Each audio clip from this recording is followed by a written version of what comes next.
The easiest way to join granny squares is using a stitch called Whipstitch. It is easy to master, completely flat, but if you use a contrasting colour, it does mean that the stitches are visible. If you would prefer a completely invisible join, I will link that up in the top corner now. However, it is perfect when the colour coordinates, such as with the blankets that I'm showing on your screen now, where I use the Whipstitch in the same colour as the last round of the squares. You can do this stitch through one loop or two. The blue is through the back loop and the green is through both loops. If you don't know what that means, don't worry, I am covering it in this tutorial. So before we learn the stitch, we need to decide what order we're going to be joining our squares in.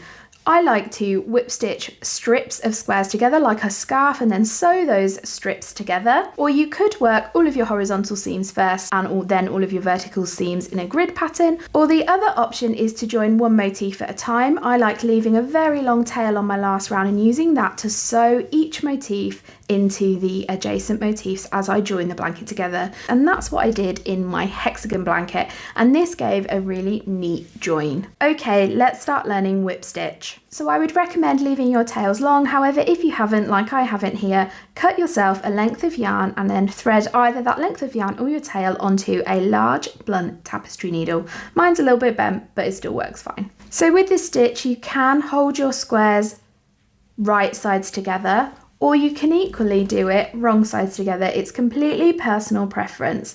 I'm going to show you wrong sides together because it's a little bit easier to see those loops at the top of the squares for you.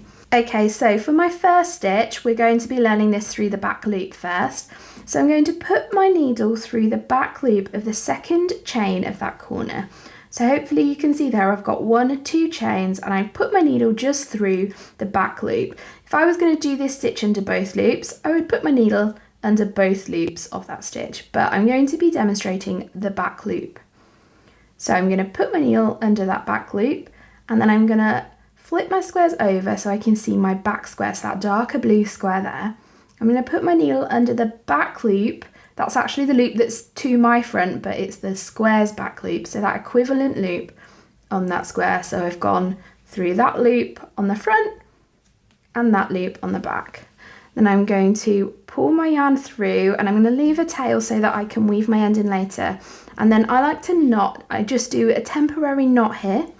That's just a simple square knot just to stop that yarn tail moving around. And so I've got something to pull against when I'm sewing my squares together, but I would come back and sew this tail in after. So now we're going to work along both of these squares going through the back loop only. So here I'm stitching through that back loop of the front square and through the back loop of the back square, just like that.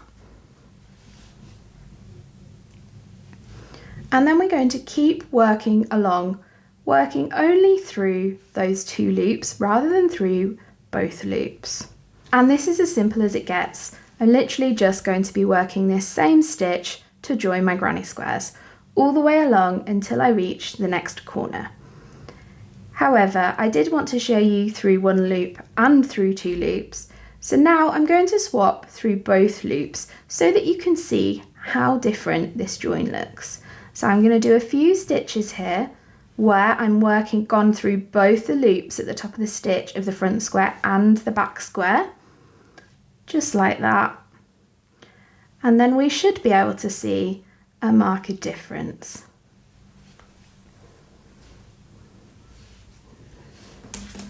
So those last 3 stitches there are through both loops, and the other stitches here are through the back loop. I prefer the look of the back loop method, but I find that both loops looks really good as well, as it gives such a flat, neat join. So it's entirely personal preference of how you want your stitch to look. So I'm going to undo those stitches and I will meet you back at this last corner, and I will then show you how we secure our end at the other side. So I've worked whip stitch in the back loop all the way along these 2 sides of the square, and my next stitch is actually going to be in those corner chains. Now, because my corners have 2 chains, I'm just going to work through the first stitch. So I'm going to go through those 2 back loops again. And then just to secure that end, I like to put my yarn needle through that loop there.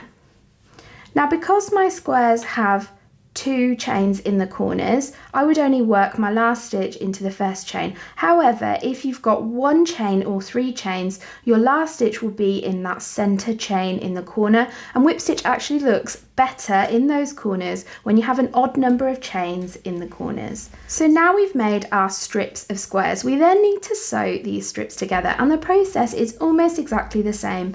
We tie on the same way and we sew across that first square the same way, but then we navigate this corner a little bit differently. So we do our stitch in that first chain of the light blue squares, and then we move over immediately to the second chain of the dark blue squares, pulling tight to try and minimize that hole in the corner. If you have 1 chain or 3 chains in your corners, you will find that your corners are a lot neater than mine when we have 2. And then you need to continue stitching along the rest of these 2 strips of squares until you reach the end, and then you would tie off just like we did before.